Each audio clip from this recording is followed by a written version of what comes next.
আল্লাহ তো সবকিছু নিয়তি লিখে রেখেছেন যে অমুক লোক ভালো হবে না খারাপ হবে, সে কাউকে খুন করবে কি করবে না, বা কাউকে ধর্ষণ করবে কিনা, অথবা চুরি করবে কিনা, অথবা ভালো কাজ করবে কিনা, সে বেহেশতে যাবে নাকি দোজখে, সবকিছু আগেই লেখা থাকলে আমরা কি করব? এখানে কার দোষ? যদি কাউকে খুন করি, আল্লাহ আমার কদরে লিখেছেন, আমি খুন করবো আর করে ফেললাম, এই দোষটা কার? দোষ তো আল্লাহর। তাহলে আমাকে দোজখে পাঠানো হবে কেন? আর এটা খুবই লজিক্যাল প্রশ্ন। এই প্রশ্নের উত্তরে বলবো, আমাদেরকে এই কদর বা নিয়তির ধারণা আগে বুঝতে হবে যে আল্লাহ সুবহানাহু ওয়া তাআলা আগে থেকে লিখে রেখেছেন একটা মানুষ কখন জন্মাবে, তারপরে সে কোন দেশে জন্মাবে, কখন মারা যাবে, কোন দেশে মারা যাবে।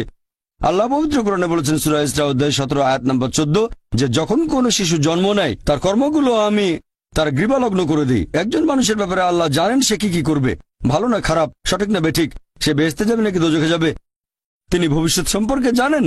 কিছু জিনিস ঠিক করা আছে যে এই লোকটা জন্মাবে অমুক দেশে, জন্মাবে অমুক দিনে, আর সে মারা যাবে অমুক দেশে অমুক তারিখে, ইত্যাদি ইত্যাদি। তার পরিবেশ ধনী হবে নাকি গরিব হবে। তবে পছন্দটা এখানে আপনার। যেমন ধরেন 12 স্ট্যান্ডার্ড পাশ করার পরে অপশন আপনার হয়তো ইঞ্জিনিয়ার হবেন, অথবা ডাক্তার হবেন, বা একজন আইনজীবী। এখানে পছন্দ আপনার, ঠিক করলেন আপনি হবেন ইঞ্জিনিয়ার। এখন আল্লাহ এটা আগে থেকেই জানেন যে 12 স্ট্যান্ডার্ড পাশ করার পরে আপনি ইঞ্জিনিয়ার হওয়ার চেষ্টা করবেন, তাই আল্লাহ আগে লিখে রেখেছেন। ব্যাপারটা এমন না যে আল্লাহ লিখে রেখেছেন বলে আপনি বেছে নিচ্ছেন। যেহেতু আপনি এটাই বেছে নেবেন, তাই আল্লাহ আগে লিখে রেখেছেন। এখানে পছন্দ আপনার, তবে আল্লাহ আপনার পছন্দ জানেন। যেমন ধরেন একটা রাস্তার মোড়ে আসলেন, সামনে 5টা রাস্তা, রোড নাম্বার 1, 2, 3, 4, 5। এখানে পছন্দ আপনার, বেছে নিতে পারেন রোড নাম্বার 1, 2, 3, 4, 5। আপনি গেলেন রোড 2-এ, এটা আগে থেকেই লেখা আছে আপনার নিয়তিতে যে আপনি যাবেন 2 নম্বর রোডে। ব্যাপারটা এমন না যে আল্লাহ লিখেছেন বলে আপনি করছেন। যেহেতু আপনি এটাই বেছে নেবেন, তাই আল্লাহ আগে লিখে রেখেছেন। তাহলে পছন্দ আপনার।